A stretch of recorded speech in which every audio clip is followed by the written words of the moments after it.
Paris et sa périphérie sont au cœur de gigantesques enjeux urbains. Comment imaginer la ville du futur? Le projet Grand Paris, initié en 2007, a l'ambition de regrouper Paris avec les 3 départements qui l'entourent sur une même entité administrative. Un objectif, moderniser le logement et l'aménagement du territoire. Le Grand Paris. Il permettra de construire la métropole du XXIe siècle plus solidaire, plus durable et plus attractive.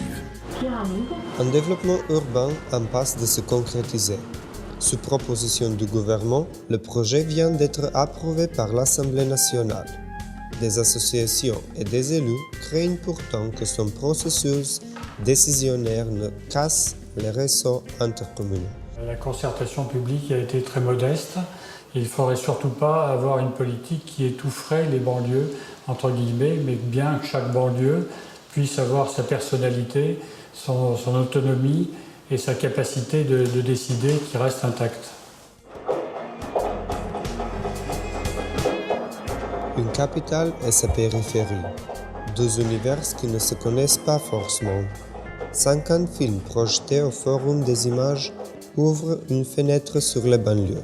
J'habite en centre de Paris, donc je sais pas ce qui se passe à l'extérieur, je sais pas ce que c'est que cette vie, que de voyager tout le temps entre l'extérieur, l'intérieur de la ville.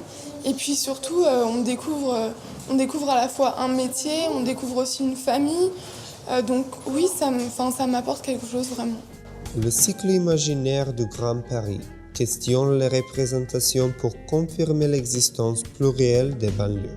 Notre participation à ce débat, s'il existe, sur le Grand Paris, ce serait d'apporter un petit peu le point de vue des artistes et aussi celui des gens qui vivent le Grand Paris au quotidien, puisqu'en fait, à travers les films, ce sont des histoires, même si ce sont des histoires imaginées, inventées, ce sont des histoires de vie,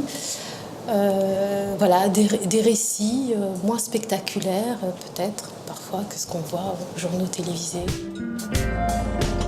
Au-delà de l'imaginaire, le Grand Paris, qui fait partie de la réalité des personnes qui vivent en banlieue, pose un espoir et des peurs réelles dans leur vie. C'est le cas pour Mohamed qui habite et travaille à l'île Saint-Denis.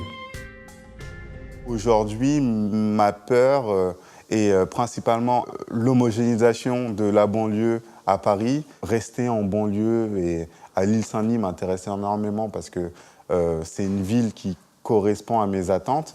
Et aujourd'hui, je suis plutôt sceptique dans la possibilité d'acheter dans ma ville d'enfance à cause des prix qui sont très au-dessus de ce que c'était auparavant.